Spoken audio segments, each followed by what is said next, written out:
इमरान भाई, एक तो जेल से वापस आए, दहशतगर्द भी बन गए। अब आप फिर आपके ऊपर जो है वो बम भी डाले गए। मैं उस वक्त अदालत में मौजूद था। तो ये बम बनाने आपने कब सीखे? तो दहशतगर्दी का मुकदमा करवाने का ये पुराना तरीका वारदात है। टकेगी इनके पास इन्फॉर्मेशन नहीं थी। 50 मिनट में इनके केस का पोस्टमार्टम हो गया। अगर मैं कभी पॉलिटिक्स में आने का इरादा करूंगा भी अपनी जिंदगी में, ऐसे मिली हुई किसी सीट के ऊपर नहीं आऊंगा। आपको लगता है शेर अफजल मरवत जो है वो एक नॉर्मल आदमी, वो एक दीवाना आदमी? ये इमरान खान साहब की एक सियासी कमजोरी है कि उन्होंने पंजाब के अंदर अपनी एक मजबूत लीडरशिप को तैयार नहीं किया। हमारा निज़ाम जो है वो करप्ट को बर्दाश्त कर लेता है, नाफरमान को बर्दाश्त नहीं करता।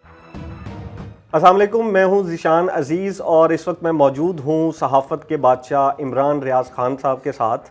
और जेल से वापसी के बाद ये उनका पहला इंटरव्यू है। जेल के अंदर क्या हुआ, दहशतगर्दी के जो इनके ऊपर इल्ज़ाम लगाए गए, बम तक इनके ऊपर डाला गया और पता नहीं क्या क्या चीज़ें मज़ीद इनके ऊपर डाले जाएंगी। पाकिस्तान पीनल कोड PPC की कोई ऐसी दफ़ा नहीं मेरे ख्याल में बची जिसका मुकदमा इनके ऊपर ना हुआ हो। इस सब के बारे में इनसे तफसीलात जानते हैं। अस्सलाम वालेकुम। वालेकुम सलाम इमरान भाई, thank you very much. Imran भाई, एक तो जेल से वापस आए और दहशतगर्द भी बन गए। अब आप फिर आपके ऊपर जो है वो बम भी डाले गए। मैं उस वक्त अदालत में मौजूद था। तो ये बम बनाने आपने कब सीखे? ये दहशतगर्द मुझे पहली दफ़ा नहीं बनाया इन्होंने। शहबाज शरीफ की हुकूमत थी और मैंने इनके एक पुलिस स्टेशन के अंदर इल्लीगल कस्टडी में लोग पकड़ लिए थे और उसमें ख़वातीन भी थी और यहाँ पुलिस बड़ी ज़्यादती कर रही थी। उस वक्त भी इस हुकूमत ने मेरे ऊपर दहशतगर्दी का मुकदमा दर्ज करवाया था और उसके बाद फिर माफ़ी मांग के राणा सनाउल्लाह वज़ीर कानून थे और फिर इन्होंने माजरत की और ये मुकदमा जब सहाफ़ियों ने एहतजाज किया तो तब उन्होंने ख़त्म कर दिया था। तो दहशतगर्दी का मुकदमा करवाने का ये पुराना तरीका वारदात है। ये जो गिरफ्तारी है इसमें कुछ चीज़ें तो बड़ी अजीब हैं। एक तो मैं यहीं पे बैठा हुआ था, यहाँ से उठ के मैं, उस दिन मुझे बुखार था, यहाँ से उठ के मैंने इन्हें कहा कि मैं चलता हूँ, जाके रेस्ट करता हूँ। और नॉर्मली मैं लोगों से नहीं कहता कि अब मैं जाना चाह रहा हूँ क्योंकि जो लोग बैठे होते हैं बुरा लगता है फिर आपको। तो उस दिन मैंने उनसे रिक्वेस्ट की, मैंने कहा यार थोड़ा रेस्ट करने दें, मुझे बुखार है, तबीयत ठीक नहीं है। मुझे एक दिन पहले से थोड़ा सा 2 दिन से ऑलमोस्ट मैं दवाई खा रहा था, मेरी तबीयत ठीक नहीं थी। तो मैं कोई वायरल इन्फेक्शन आया हुआ था उन दिनों में। मैं इधर अंदर जा रहा था तो एकदम मुझे जो लड़का बाहर निकला उसने वापस आकर बताया जी कि बाहर तो बहुत सारी गाड़ियाँ हैं और पुलिस है और ये और वो है। मैं उस तरफ गया और सामने से ये पुलिस वाले आ गए। मैंने इनसे कहा जी आपके पास वारंट है? तो उन्होंने कहा जी आपको सब कुछ दिखा देते हैं, आप हमारे साथ चलें। वो कहा जी आपको मेरी ज़रूरत है, मैं आपके साथ चला जाता हूँ, मेरे घर में कोई ना दाखिल हो। ये मैंने उनसे कहा और मैं उनके साथ जाकर गाड़ी में बैठ गया। मैं जब गाड़ी में बैठ गया तो इन्होंने मेरे ऊपर तौलिया डाल दिया। पहले तो मेरी अपनी जैकेट ही मेरे ऊपर लगा दी, फिर उसके ऊपर मेरे ऊपर तौलिया डाल दिया कि ये देख ना सके आसपास। जब आपने कहा कि घर में ना दाखिल हो तो ये घर में दाखिल नहीं हुए? उस वक्त नहीं हुए। जब मुझे गाड़ी में लाके बिठाया तो उसके बाद ये कि पीछे आए, मुझे नहीं आइडिया कि ये क्या करते रहे। मैंने वापस आकर पता किया ये मेरे घर के अंदर दाखिल हुए। इन्होंने कैमरे तोड़े, इन्होंने सारा सिस्टम जो सिक्योरिटी का है उसको दरम बरम कर दिया। उसके बाद ये वहाँ से उठाकर सामान जो है जो कैमरास का है वो सारा उठाकर ले गए। वो ले जाने के बाद इन्होंने, मेरी एक बेटी की तबीयत बहुत ख़राब हो गई थी, वो घबरा गई थी बहुत ज़्यादा। तो यानी पहले भी ऐसी सिचुएशन रही घर में, फिर दोबारा इन्होंने यही किया। अब वो उसको नॉर्मलाइज़ करने में भी मुझे टाइम लगा। यानी ये मेरे लिए ज़रा थोड़ा मुश्किल रहता है कि बच्चे क्योंकि घर में छोटे होते हैं तो वो इस किस्म की हरकतें जब ये करते हैं, घटिया और गलीज़ हरकतें, बगैर वारंट के किसी के घर के अंदर घुस जाना और दंदनाते हुए अंदर तक चले जाना। रियासत है, रियासत की हम इज़्ज़त करते हैं और अगर रियासती इदारे का कोई शख्स मेरे दरवाजे पे आएगा तो उसके साथ जंग तो नहीं की जा सकती ना। और हम तो कानून का जो है वो एहतराम करते हैं। तो मैंने तो पहले भी ये कहा है कि एक मोटरसाइकिल वाला भेज दें आप FIR की कॉपी दे के और साथ में वारंट दे के, मैं दूसरा आदमी उसके पीछे बैठ के आ जाऊँगा, ठीक है, अगर अगर वो कानूनी तौर पे मुझे लेने आ रहा है तो ये जिस किस्म की हरकत इन्होंने की, फिर पूरे घर के मोबाइल टेलीफोन्स, मेरे बच्चों के गैजेट्स, इवन जो छोटा बच्चा है उसकी एक वीडियो गेम थी वो Xbox, तो ये समझे कि पता नहीं ये क्या चीज़ है, ये कौन सी डिवाइस है, वो भी उठा के ले गए। बच्चों के iPads थे वो भी उठा कर ले गए। मेरा यहाँ सिस्टम था रिकॉर्डिंग का, वो सारा उठा कर ले गए। फिर बाहर जो लड़के सिक्योरिटी वाले हैं उन्होंने इनके साथ बहुत कोऑपरेट किया। जब, क्योंकि मैंने ये कहा हुआ उन्हें अगर पुलिस वाला अकेला भी आ जाए या कोई रियासती इदारे का शख्स आए तो उसके साथ आपने मुज़ामत नहीं करनी। कोई गुंडा बदमाश आए तो वो अलग बात है, कोई चोर उचक्का आए तो वो अलग बात है, कोई बदमाशी करने आए तो वो अलग बात है। लेकिन जब रियासत आ जाए या रियासती इदारे का कोई नुमाइंदा आ जाए तो फिर आपने उसके साथ बिल्कुल कोऑपरेट करना है। तो उन्होंने बिल्कुल कोऑपरेट किया। उन्होंने कहा जी बैठ जाएं, वो अलग बैठ गए। इन्होंने उनके हथियार भी ले लिए और हथियार भी ले गए और सारी चीज़ें लेकर चले गए और अभी तक वापस नहीं की। जब मैं आपके साथ बात कर रहा हूँ, हमने इनको लीगली लिखा, हमने इनको बार बार लिखा, बार बार रब्ता किया, वो कह रहे जी दे रहे हैं, आपको देते हैं। पता नहीं ये जाली हुकूमत पंजाब, उन्हें लगता है कि ये गैजेट्स नहीं देंगे तो मैं काम नहीं कर पाऊंगा। ये हो रहा है काम। अब आपके साथ बात कर रहा हूँ, नहीं देंगे चीज़ें तो मैं मजबूर होऊंगा, मैं नया अकाउंट बना के नई तरीके से करके दोबारा से काम शुरू कर दूंगा, और रुकेगा तो नहीं, काम चलता रहेगा। काम तो चलता ही रहेगा ना। ये बेवकूफ़ हर चीज़ के अंदर ना शॉर्ट सोल्यूशन देखते हैं कि वो छोटा सा कोई हल निकाल के तो हम इसमें से निकल जाएंगे, तो ऐसा होगा नहीं। इनको ज़्यादा मार पड़ेगी इन हरकतों से। मुझे यहाँ से गिरफ्तार करके ले गए, मेरे ऊपर मुकदमा डाल दिया, पहले डाल दिया जी कि एंटी करप्शन के अंदर मैंने कोई करप्शन की हुई है। टकेगी इनके पास इंफॉर्मेशन नहीं थी, कोई एलिगेशन ये साबित नहीं कर सका। वहां पे बगलों में झांक रहा था, कभी यहां झांकता है, कभी यहां झांकता है, कभी यहां झांकता है। मुंह देखने वाले इनके हुए थे जज साहब के सामने, और वहां पे बगैर वकील के 50 मिनट में इनके केस का पोस्टमार्टम हो गया था। मैंने जज साहब से रिक्वेस्ट की, मैंने कहा जज साहब, ना इन्होंने वकील आने दिया, ना इन्होंने मेरे घर वालों को आने दिया, किसी को पता ही नहीं है मैं कहूँ। मैंने कहा मुझे तो ये भी नहीं पता ये लोग कौन है जो मुझे उठा कर ले आए। मैंने कहा मेरा हाथ खोले, मैंने अपना केस खुद लड़ना है। तो ये एक हाथ उन्होंने बंदा रहने दिया जज साहब ने, एक मेरा खोल दिया, मेहरबानी उनकी, एक मुझे कागज पेंसिल दिया। तो 50 मिनट में इनका मुकदमा उलट गया था। उस दिन वहां पे मेरा वकील होता ना अली, तो मैं घर आ जाता। मुझे तो ज्यादा कानून का पता ही नहीं है, जितना मैं कर सकता था मैंने इनका मुकदमा फारग किया। जज साहब ने मुझे उठा के, बाद में लोग पहुंच गए, वकला भी आ गए, लेकिन Ali was not in the country, वो बाहर था, यूएई में था। तो ये फिर मुझे उठाकर इन्होंने, जज साहब ने मुझे फिर जुडिशल कर दिया, मैं जेल चला गया। जेल में इससे पहले नहीं गया हुआ था, थानों में तो मैंने बहुत टाइम गुजारा, इलीगल कस्टडी में भी मैं रहा हूँ, लेकिन जेल में कभी नहीं गया था। तो जेल के अंदर मेरा ये पहला अजीबोगरीबी एक्सपीरियंस था। वहाँ से फिर जिस दिन मेरी बेल होनी थी 6-7 दिन के बाद, तो जनाब एक और मुकदमा बना दिया कि ये कोई दहशतगर्द है। मुझे कोई 14 मार्च को, आप भी वहाँ पे कवरेज के लिए आए हुए थे, सारे लोग वहाँ पे, जितने सहाफ़ी यहाँ खड़े ये भी कवरेज के लिए आए हुए थे। दर्जनों सहाफ़ियों की मौजूदगी में मैं वहाँ पे गया और दिन की रोशनी में गया और वापस आ गया। लड़ाई रात को हुई अंधेरे में, उसका मेरे साथ कोई ताल्लुक ही नहीं, मैं था ही नहीं। इन्होंने वो लड़ाई मेरे पे डाल दी और उसमें लिखा ये है कि मैं कोई माहिर हूँ बम बनाने का। मैं कोई पानी वाली बोतल से पानी पीता हूँ और उसमें बम बनाता हूँ और वो बना के मैं मारता हूँ।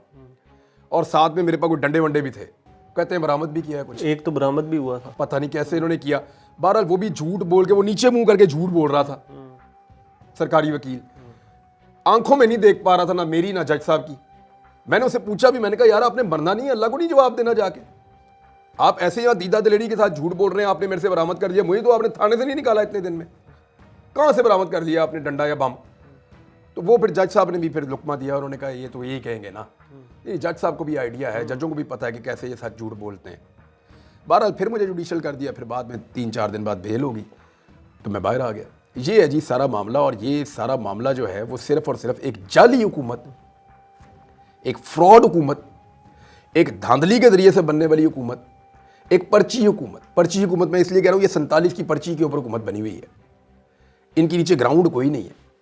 और 47 की पर्चियाँ आप जितनी मर्जी बढ़ाते जाएं, अब हम देखते हैं रोज़ाना 1-2 इधर से इधर हो जाते हैं, इधर से इधर हो जाते हैं, तो वो ये होता रहेगा। लेकिन ये जाली हुकूमत जो है, इसको एक अच्छा स्टार्ट लेने के लिए इस हुकूमत ने मुझे गायब करवाया था। आप जब जेल में थे तो कोई टेलीफोन कॉल या कोई मुलाकात के लिए आया, किसी ने कहा कि यार बस करो, कुछ अरसा चुप हो जाओ, ना बोलो, कोई बातचीत हुई? मुझे तो सारे हमेशा यही कहते हैं। जेल के अंदर कोई खसूसी मुलाकात के लिए नहीं, आया? जेल में मुझे कोई भी नहीं, मैं तो अकेले ही था वहाँ पे। कोई फ़ोन आया हो? नहीं, जेल में टेलीफोन आता ही नहीं है, वहाँ पे तो वो जैमर्स हैं, पहुंचा देते हैं, टेलीफोन तो आते ही नहीं, कोई बंदा नहीं, कोई बंदा नहीं, कोई बातचीत नहीं। हाँ ये ज़रूर है कि कुछ लोग मुझे जेल में, जैसे वो कोई कैदी मिल गया, कोई स्टाफ का बंदा मिल गया, तो मुझे कहते थे खान साहब हमें आपसे बहुत प्यार है और हम चाहते हैं कि आपके साथ कुछ ऐसा ना हो जाए कि हम आपको खो दें। वो ये बातें मुझे कहते थे लोग। जब आप जेल से बाहर निकले तो पता ये लगा कि जेल से सीधी जो इमरान रियाज की फ़्लाइट है वो पार्लियामेंट हाउस जा रही है। मुझे भी ये पता चला था। और वो सेनेटर बन रहे हैं जी, और सीधा डायरेक्ट वहीं जा रहे हैं। ये क्या कहानी है? नहीं, वो देखें, हर आदमी की अलग अलग सोच होती है ना। मैं नाम किसी का भी नहीं लूँगा, मुनासिब नहीं है इस वक्त। हो सकता है वो मेरा फ़ायदा सोचना चाह रहा हो। अब कुछ लोगों को ये लगता था कि ये आदमी जब भी बोलता है इसको पकड़ के अंदर बंद कर देते हैं, कभी ये गायब हो जाता है, कभी इसको मारा जाता है, कभी इसको कुटा जाता है, कभी इसकी हालत ख़राब हो जाती है, कभी इसका कारोबार बंद कर देते हैं, कभी इस पे मुकदमे दर्ज कर देते हैं। मेरे ख्याल में 2.5-3 दर्जन तो मुकदमे हो गए मेरे ऊपर। 7 गिरफ्तारियां होगी मेरी टोटल, 7 पौने 2 साल में मेरी 7 गिरफ्तारियां, 2 साल से कम अरसे में। और मुकदमे तो आपके सामने बेशुमार हैं। अभी आज पता चला है अदालत में फिर कोई 9 मुकदमे उन्होंने पेश किए हैं। कुछ पुराने हैं, कोई पता नहीं नए हैं, वो मैंने अभी तक एनालिसिस नहीं किया, उनका भी देखेंगे हम। हाँ जी। कोई और भी नोटिस आए हुए हैं FBR वगैरह के, पता नहीं क्या कुछ करते रहते हैं। बहरहाल ये जो भी है वो, इसके बाद कुछ लोगों को ये लगता था कि इस आदमी को कोई बेहतर प्लेटफॉर्म और मिलना चाहिए। मेरे लिए तो इस दफ़ा ऐसा अजीबोगरीब हुआ कि सहाफ़ियों ने आवाज़ बहुत उठाई, उन सबका बहुत शुक्रिया। एक तो मैं पहले शुक्रिया अदा कर दूँ जितने सहाफ़ियों ने इस्लामाबाद में, लाहौर में, कराची में, बाकी जितने भी शहर हैं वहाँ पे, स्वात में, कोयटा में, पेशावर में, अब मुल्तान में, जहाँ जहाँ सहाफ़ियों ने मेरे लिए आवाज़ उठाई, फैसलाबाद में, मैं उन तमाम का बड़ा मशकूर हूँ। और आम लोगों ने आवाज़ उठाई, उनका भी बहुत शुक्रगुजार हूँ। वकला की बार्स ने हत्ता कि कई जगह के ऊपर जो है वो PMLN के उम्मीदवार वहाँ पे जीते हैं बार्स में, उन्होंने भी मजम्मती करारदादें तक या प्रेस रिलीज तक उन्होंने जारी की, तो उनका बहुत शुक्रगुजार हूँ मैं। कौमी असम्बली के प्लेटफॉर्म के ऊपर लोगों ने आवाज़ उठाई, मैं उनका शुक्रगुजार हूँ। हमारे सोशल मीडिया के जो नौजवान हैं और सोशल मीडिया के जो बड़े नाम हैं, जो लोग सोशल मीडिया के ऊपर जर्नलिज्म करते हैं, मैं उनका बहुत शुक्रगुजार हूँ, तमाम दोस्तों का, तमाम अहबाब का। मैं उन सहाफ़ियों का बहुत दिल से शुक्रगुजार हूँ जो लोग मेरे पीछे अदालत आए और अदालत में कई कई घंटे खड़े रहे और इंतज़ार करते रहे, आप उनमें शामिल हैं। और उनका भी शुक्रगुजार हूँ जिन लोगों ने मेरे साथ इज़हार यकजहती किया या मेरे लिए आवाज़ उठाई। तो तमाम सहाफ़ियों का, वकला का, सिविल सोसाइटी का, पॉलिटिशियंस का, मैं सबका शुक्रिया अदा करता हूँ। उन पॉलिटिशियंस का भी जिन्होंने कौमी असम्बली के या सेनेट के प्लेटफॉर्म के ऊपर आवाज़ उठाई कि इसको आज़ाद करें आप। मेरे लिए भी आवाज़ उठाई, बाकी सहाफ़ियों के लिए भी आवाज़ उठाई। इस्लामाबाद से एक सहाफ़ी गिरफ्तार हुए थे, शुक्र है कि वो अब रहा हो गए, उनके लिए भी आवाज़ उठाई। तो उन सबका मैं दिल की गहराइयों से मैं शुक्रिया अदा करता हूँ। अब कुछ लोगों को ये लगता था, कुछ लोग मेरे करीबी हैं, कुछ लोग मुख्तलिफ पॉलिटिकल पार्टीज़ के हैं, तो उनको लगा कि इसको सेनेट में या कौमी असम्बली में जाके बात करनी चाहिए। ये यहाँ पे फिर सहाफ़ी के तौर पे बोलेगा, लोग इसकी बात अगर सुनना भी चाहते हैं तो सुन नहीं पाएंगे, ये शायद फिर गिरफ्तार हो जाएगा। तो वो उनकी सोच है, मैं उनका शुक्रिया अदा करता हूँ।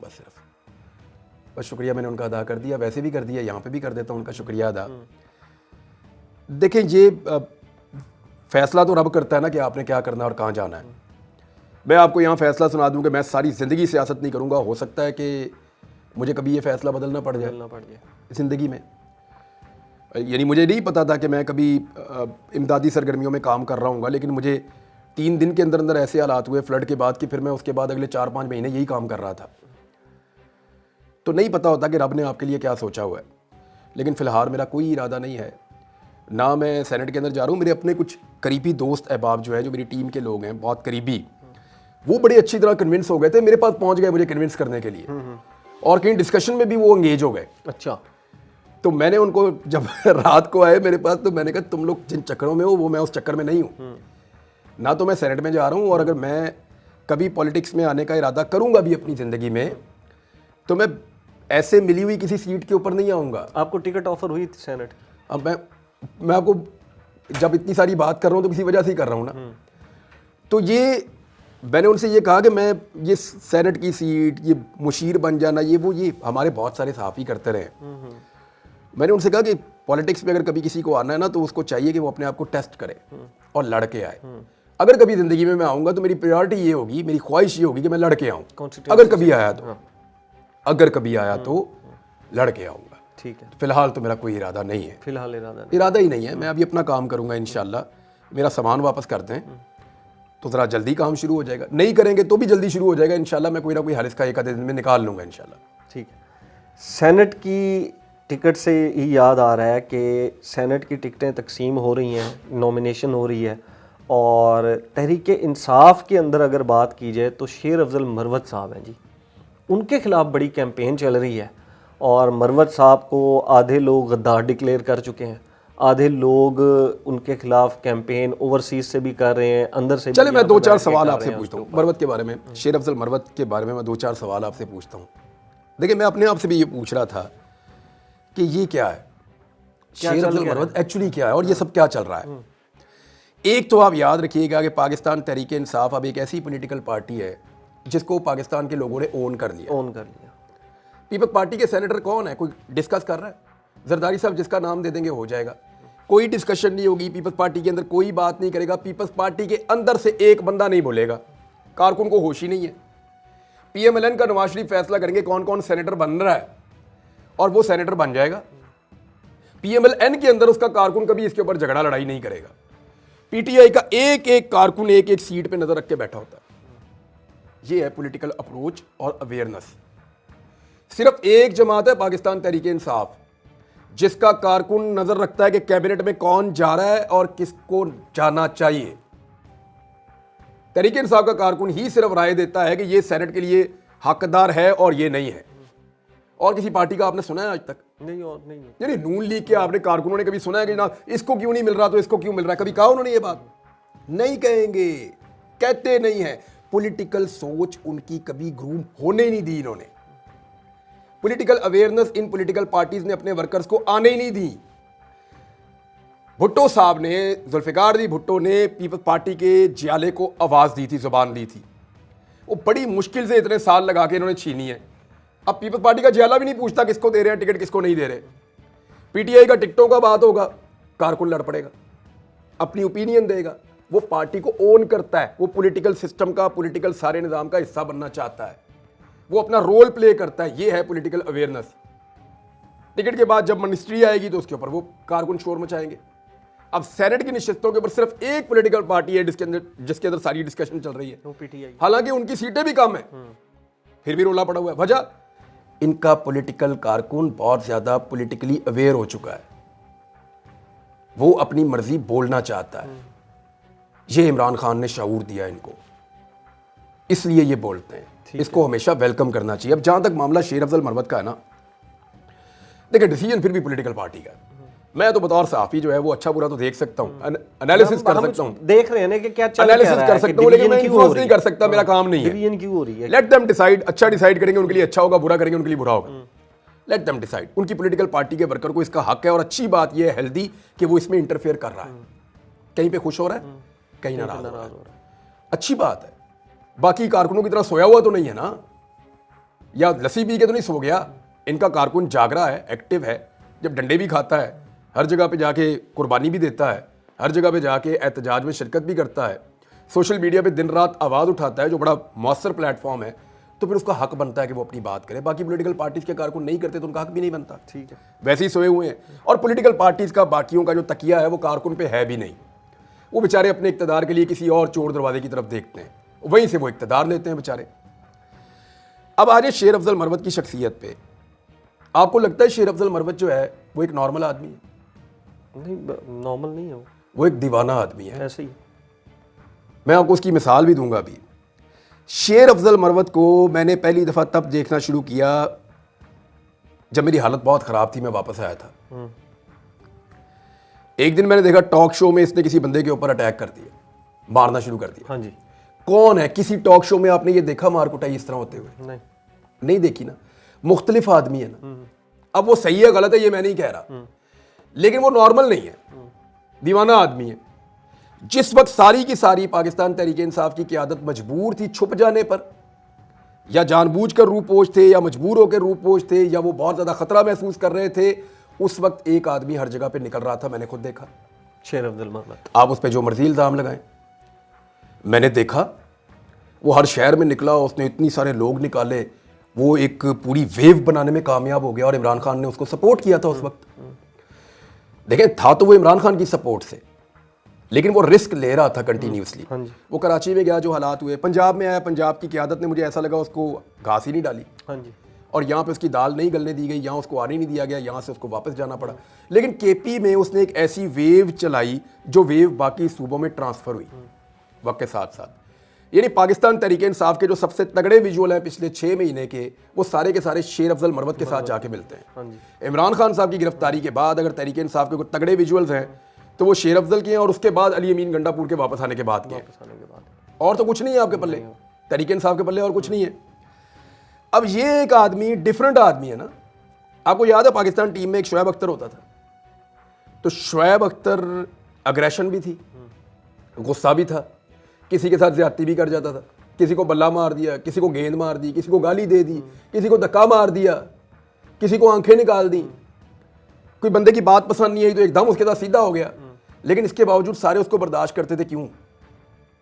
उसका कोई रिप्लेसेबल नहीं था ना, उसका कोई देखिए alternate ही नहीं था। वो एक था ना, वो भी दीवाना था, उसके जैसा आपको मिल ही नहीं सकता कभी जिंदगी में। आप जितना मर्जी ढूंढ के ले आए, आपको शोएब अख्तर मिलेगा ही नहीं। दीवाना भी था और करप्ट भी नहीं था। हाँ, वो मारता था गेंद रख रख के, ऐसा जबरदस्त उसने वर्ल्ड रिकॉर्ड बना दिए। तो शोएब अख्तर तो एक बहुत बड़ी एक्सेप्शन है। इसी तरह एक पॉलिटिकल एक्सेप्शन जो है वो आप शेर अफजल को कह सकते हैं। लेकिन इस आदमी ने इतनी लड़ाई लड़ी, अब आ गए नॉर्मल हालात। नॉर्मल हालात मीन ये कि इलेक्शन हो गया ना, इलेक्शन होने के बाद अब पाकिस्तान तहरीक इंसाफ ने या कारकुनों ने सामने दीवार के ऊपर लिख दिया बहुत बड़ा बड़ा करके डिफीट, शिकस्त उन्होंने लिख दी दीवार के ऊपर। अल्लाह रब्बुल इज्जत ने लिखी है, लेकिन अवाम ने वोट डाले, शिकस्त को दीवार के ऊपर लिख दिया। अब कोई आज पढ़ ले, आज पढ़ ले, साल बाद पढ़ ले, साल बाद पढ़ ले, 5 साल बाद पढ़ ले, 5 साल बाद पढ़ ले। शिकस्त दीवार के ऊपर लिखी जा चुकी है, पत्थर पे लकीर है। सबने देख लिया कौन जीता कौन हारा है। हुकूमत किसी की भी बने, वो छोड़ दें आप। मामला ये है कि शेर अफजल मरवत ने क्या अपना रोल प्ले किया या नहीं किया उस सारे सिनेरियो में, मैं ये आपसे पूछता हूं। बहुत स्ट्रांगली किया। अब वो नॉर्मल आदमी नहीं है भाई, वो अपनी तबीयत को कैसे बदल ले? अब जब सारा कुछ हो गया है, लड़ाई खत्म होने के बाद या एक नए फेज में दाखिल होने के बाद, आप ये सोचते हैं कि शेर अफजल मरवत भी उसी तरह रिएक्ट करे चीजों के ऊपर जैसे हमाद अदर करते हैं, तो वो नहीं कर सकता ना। दोनों लोग अलग अलग हैं। हमाद अदर नॉर्मल आदमी है भाई, उसको पता है मैंने गिरफ्तार नहीं होना, वो आपको नजर ही नहीं आया पिछले 10-11 माह के अंदर। हमाद अदर कहाँ है? आपको कहीं नजर, पंजाब का प्रेसिडेंट है ना, हाँ जी, 10-11 माह में वो कहीं नजर आया आपको? नहीं। वो एक ट्वीट करता है फलां जगह एहतजाज करो, लोग वहां पहुंचते हैं, पुलिस पहले पहुंची होती है, बंदे गिरफ्तार हो जाते हैं। ये वो पंजाब चला रहा है बस। हमाद अदर। शेर अफजल मरवत जो है वो खुद जाता है, जाके वहां खड़ा हो जाता है, सबसे पहले कारकुनों को भी ले आता है, डंडे भी खाता है, लड़ाई भी होती है, आंसू गैस होती है, जो भी होता है वो मुकाबला करता है। मामला ये है कि अगर मैदान के अंदर शेर अफजल मरवत जो है वो मुख्तलिफ आदमी था, एबनॉर्मल हालात में उसने अपनी सलाहियतों से एक एबनॉर्मल किस्म की सिचुएशन में उसने सर्वाइव किया, अब आप कैसे कह सकते हैं कि वो नॉर्मल हो जाए? भाई वो कभी किसी से लड़ेगा, कभी किसी को उल्टी बात करेगा, कभी किसी बात का गलत जवाब दे देगा, कभी किसी बात के ऊपर किसी के गले पड़ जाएगा, आपको बर्दाश्त करना पड़ेगा। जो लड़ाई उसने लड़ी है ये नॉर्मल आदमी लड़ ही नहीं सकता, जो काम उसने किया है ये नॉर्मल आदमी कर ही नहीं सकता। और अगर आप उसको नॉर्मल आदमी बनाना चाहते हैं तो फिर वो काम उससे नहीं लेना था जो उसने किया है। तो मेरा ये मानना है, देखें मैं उसको आज तक मेरी जिंदगी में उससे मुलाकात नहीं हुई शेर अफजल मरवत से, लेकिन मैं दलेर आदमी की इज्जत करता हूँ। वो दलेर आदमी है, मैं उसकी इज्जत करता हूँ। वो नॉर्मल आदमी होता ना तो वो ये सारा कुछ ना करता जो उसने किया है, क्योंकि वो एक नॉर्मल आदमी नहीं है, तो उससे आप नॉर्मल आदमी जैसे रिएक्शंस की तवक्को भी ना करें। शेर अफजल मरवत ने बहुत से बाहर बैठे लोगों को भी डिसऑन करवाया, आपको पता है? आपके इल्म में है ये बात? देखें वो उसका एक मौक़िफ़ है और मेरे ख्याल में वो ठीक है। बाहर बैठ के ना बहुत सारी चीज़ें करना आसान होता है, यहाँ पाकिस्तान में रह के उसकी कीमत होती है जो आपको चुकानी पड़ती है। मैं आपके सामने बैठा हूँ ना, बाहर बैठ के किसी को इंस्टिगेट करना या लोगों को कहना कि ये कर दो, वो कर दो, उसको मारो, उस पर चढ़ जाओ, उसका यूं करो, घुस जाओ, तोड़ दो है। तो आपके ख्याल में वो लोग यहाँ से बाहर क्यों गए, फिर यहाँ पे कर क्यों नहीं रहे? मैं देखें, जो हमारे आज़ादी और इंडिपेंडेंस हमारे ओवरसीज़ पाकिस्तानी इंजॉय कर रहे हैं ना, मेरी ख्वाहिश है कि वही आज़ादी और इंडिपेंडेंस पाकिस्तान के अंदर मेरे पाकिस्तानी भी इंजॉय करें। काश। और इंशाल्लाह करेंगे, इंशाल्लाह करेंगे। रूल ऑफ लॉ होगा इस मुल्क के अंदर इंशाल्लाह। लेकिन अगर कोई शख्स बाहर बैठ के यहाँ मैदान में खड़े हुए आदमी से ये तवक्को करे कि वो उसकी तरह का जुमला बोले या उसकी तरह की बात करे, तो यहाँ उसकी जो कीमत होती है वो अंदाज़ा भी नहीं कर सकता, और इसी कीमत को चुकाने के डर से वो ये मुल्क से बाहर गया। तो इसलिए इस बात का ख्याल रखना चाहिए। शेर अफजल मरवत उस लेवल पे नहीं जा सकता जिस लेवल की तवक्को उससे कुछ लोग कर रहे हैं पाकिस्तान से बाहर बैठ के, लेकिन जिस लेवल पे वो खड़ा हुआ है ना, मैं गारंटी करता हूं वो बाहर से आके उस लेवल पे नहीं खड़े हो सकते पाकिस्तान के अंदर। अच्छा इमरान भाई, कुछ लोग ये बातें करते हुए नज़र आते हैं कि पंजाब में स्पेशली कुछ ऐसे लोग पीटीआई की तरफ से जीते हैं या उनके पास इस वक्त पंजाब में पावर है, जिन्होंने पंजाब में क़यादत को और कारकुनों को सत्तू पिला के सुलाया हुआ है बनिस्बत केपी के और दूसरी जगहों के। इसके ऊपर आप किस तरह देखते हैं कि क्या इस तरह की सिचुएशन आपको पंजाब में ठंडी नज़र आ रही है पीटीआई की, कि बस ठीक है यार जो हो रहा है होने दो? देखें, ये जो पंजाब की पॉलिटिक्स है ना, इसमें बड़े गुंजल हैं, और पाकिस्तान तहरीक इंसाफ के चेयरमैन जेल में हैं, पंजाब पूरे को और उसके फ़ैसलों को इमरान खान साहब खुद लीड करते थे।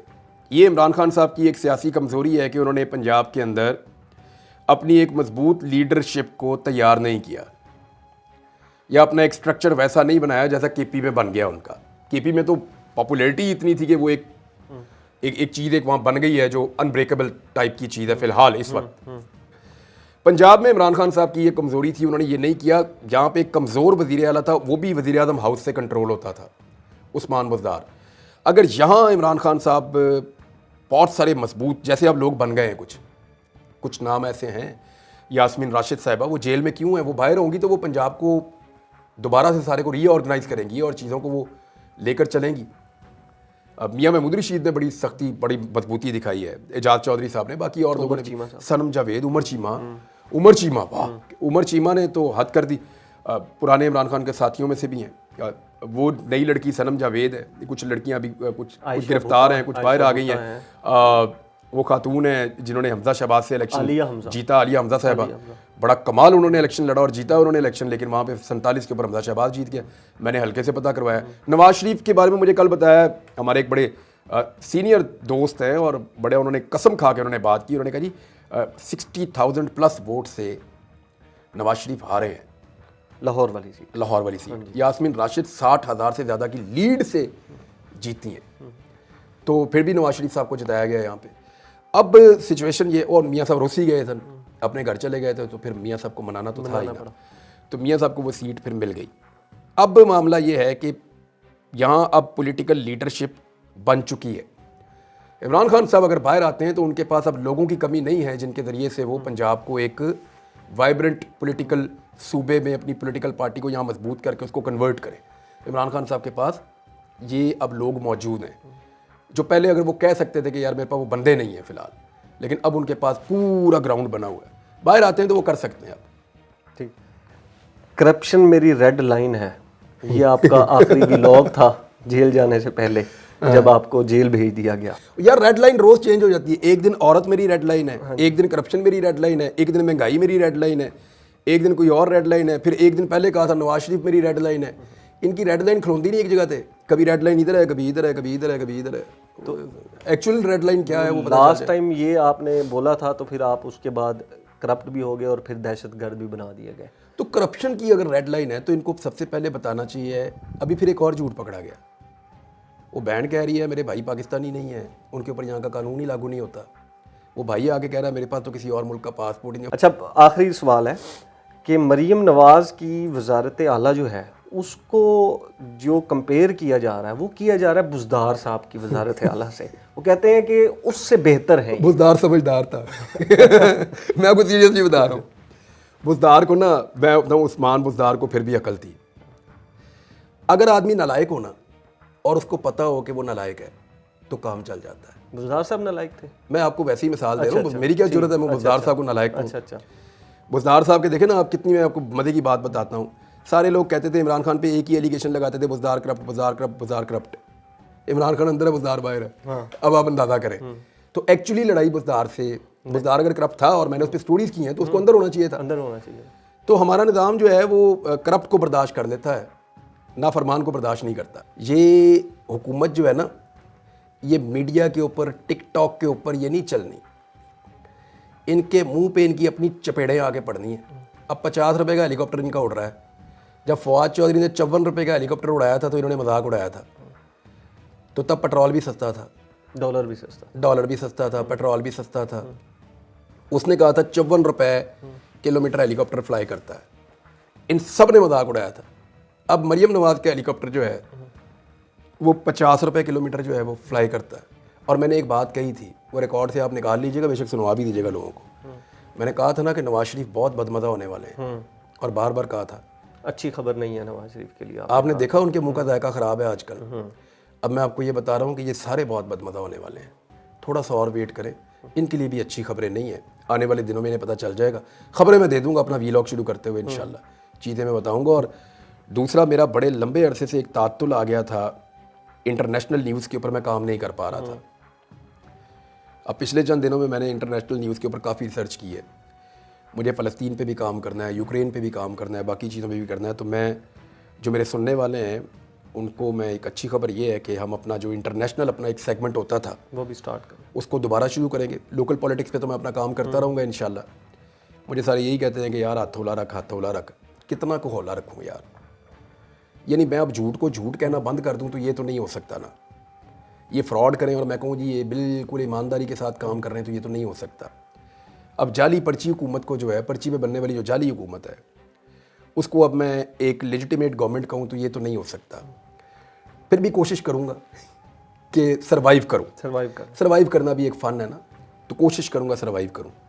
और उसके बाद दूसरा जो है वो इंटरनेशनल इंशाल्लाह सेगमेंट है, वो भी साथ शुरू करेंगे। ठीक है। अल्लाह ताला बड़ा मेहरबान है, बड़ा बेनियाद है, वो मदद करेगा। उसने पहले भी की है, वो आइंदा भी करेगा। बिफोर गोइंग अगली गिरफ्तारी कब है? देखिए ये मुझे पहले भी नहीं पता था मेरी गिरफ्तारी कब है। वैसे मुझे आइडिया तो हो गया था कि जो मैंने किया है इलेक्शन से मैं पहले, आइडिया के हिसाब से पूछ रहा हूँ आपको। मुझे आइडिया था कि मैंने नोट किया बड़ी तेज है, आपको पता लग मुझे जाता है। ये आइडिया हो गया था कि इसमें कि मुझे गिरफ्तार शायद कर लिया जाएगा। वो इसलिए कि मैंने इलेक्शन से पहले जो वीलॉग्स किए और जो लोगों के साथ बातचीत की उसका कुछ थोड़ा बहुत, लेकिन बहुत कम भी होगा तो थोड़ा सा इम्पैक्ट तो हुआ होगा कहीं ना कहीं। मुझे आइडिया था कि मेरे से इतनी खुश नहीं है आने वाली गवर्नमेंट और इदारे, तो वो जितना हो सकता था उतना तो मैंने भुगता। अब दोबारा लेट्स सी दोबारा कब क्या फ़ैसला करते हैं। 6 सेंस मेरी बताती है उस वक्त जब कुछ होने लगता है। अभी तो मुझे लगता है कि चीज़ें शायद नॉर्मल रहेंगी कुछ अर्सा, और नॉर्मलाइज होनी चाहिए यार चीज़ें। बोलने वालों को बोलने का हक होना चाहिए, वो आएँ और अपनी बात कहें। और अगर कोई गैर आइनी और गैर कानूनी बात आपके इस पूरे प्रोग्राम में मैंने की है, कोई ऐसी चीज़ मैंने किसी पे झूठी तोहमत लगाई हो, कोई ऐसी चीज़ मैंने कही हो जिसके ऊपर मेरे ऊपर केस हो सकता है, तो ये बनाए ना केस जो बनने वाला केस है। ये क्या बात हुई, कभी बम डाल दिया उठा के, कभी करप्शन डाल दी उठा के, यानी वो 5.25 करोड़ रुपये में 4 करोड़ 90 लाख रुपए में झील ली है, और भी वो मुख्तलिफ पार्टीज़ के साथ मिलकर ली है।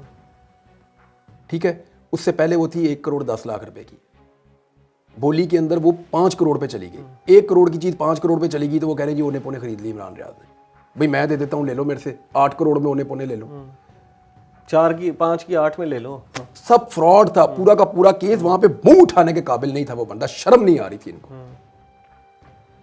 और मैं पूछता रहा हूं इनसे मुझे क्यों पकड़ा, क्या वजह, एक लफ्ज नहीं बोला इन्होंने।